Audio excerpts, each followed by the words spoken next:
أشار لي أحد الإخوة إلى مقطع نشره أبو محمد، الأخ أبو محمد القائم على قناة البلاغ وظيفة الأنبياء. هذا المقطع طبعا أني نشرت عند الكعبة، أني دعوت لأحد رؤوس الضلال عند الكعبة، وعنون لي هذا المقطع: من ستر مسلما، ثم قال: الشهرة والمال تفسد الدعوة. وطبعا تكلم أخونا يعني عن مسألة الرياء وهذه الأشياء، ثم نشر مقطع آخر يعني شهادة حق تكلم فيها عني كلاما طيبا، أسأل الله عز وجل أن يجزيه عني كل خير، وأن يجعلني خير مما يظن، وأن يغفر لي ما لا يعلم.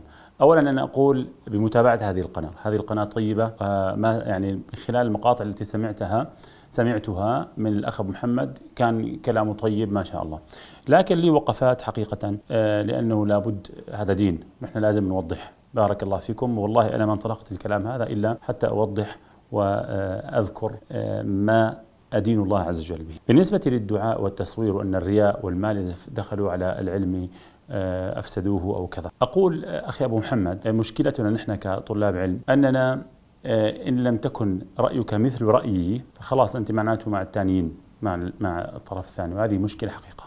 نقول أنه ما الفرق، أنا أقول ما الفرق بين التصوير عند الكعبة والفرق بين التصوير في المسجد؟ وأنت مصور في المسجد، هل هذا رياء يا شيخ؟ أنا هذا السؤال.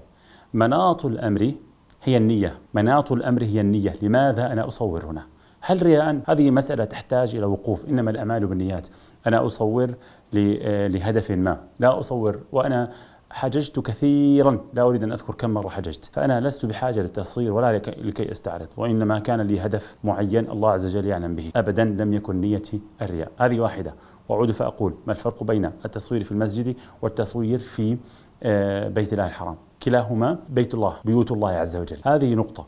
نقطة ثانية، ذكرتم أنه أنا بالنسبة لي أنه أنا ألعب تحديات وتبون وبدأت أتصور بالحج.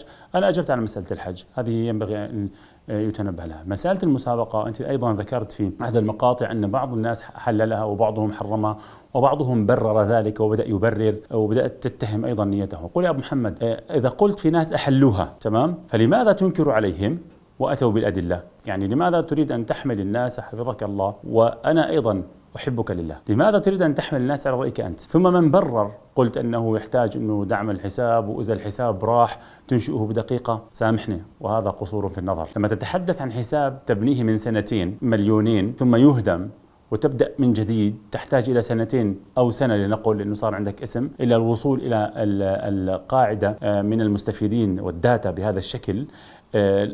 طبيعي أنك تحافظ عليها. وأنا قلت أن الدعم الحسابات الهادفة يقويها ويزيد من نشرها، وهذا مجرب شخصيا، أنا أجربه. كل ما كان عندك توب 1، كل ما صعدت فيه تجد أن الحساب ينتشر أكثر، عدد متابعين أكثر، تجد أنه قوة، البلاغات تذهب. هذا مجرب. ثم سياسة تيك توك، وهذا معروف أن الحساب الذي يكون عليه دعم يكون أقوى ويكون أكثر انتشارا، هذا معروف. ثم بالنسبة للحكم لا سبق، وحديث النبي صلى الله عليه وسلم أنا تحدثت في 20 دقيقة، ليس المقام هنا أن أتحدث فيه، على قناتي على اليوتيوب 20 دقيقة تكلمت فيه وفصلت بدقة، ثم أسقطت كل النقاط هذه على الحكم الشرعي فيها، لك أن تطلع عليها بارك الله فيك. ثم بالتعليقات قيل لك: هل تكلمت معه عني؟ يعني يقصدون.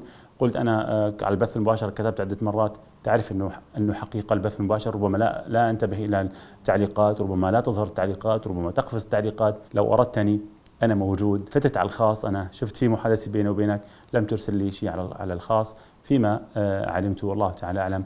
بارك الله فيك يا أبو محمد. لا نريد أن نكون، إما أن تكون رأيك مثل رأيي، وإلا أنت ضدي. لا، البحث واسع. أعود فأقول: لا فرق بين التصوير في المسجد والتصوير في الكعبة. الفارق هو فقط النية، وهو مناط الحكم. هنا يختلف الحكم بين الرياء وبين عدم الرياء. بارك الله فيك. بالنسبة للمسابقات قلت أنا رأيي فيها وحكمي فيها، وبالنسبة لي أنا لا أخرج تحديات وكذا، وإنما يضغط على هذا الشريط حتى يقترح الحساب إلى عدد أكبر. وأعود فأقول: هذا مجرب. أما البثوث الهابطة وكذا فأيضا الحكم فيها واضح. بارك الله فيك. أحسن الله إليك يا أبو محمد، ورضي الله تعالى عنك، وجزاك الله عني كل خير. وأحسن الله للجميع. أعود فأوصي بمتابعة حساب الأخ أبو محمد، طبعا أنا لا أعرفه، هي القناة البلاغ وظيفة الأنبياء. تابعت بعض المقاطع له، محتواه طيب. والسلام عليكم ورحمة الله وبركاته.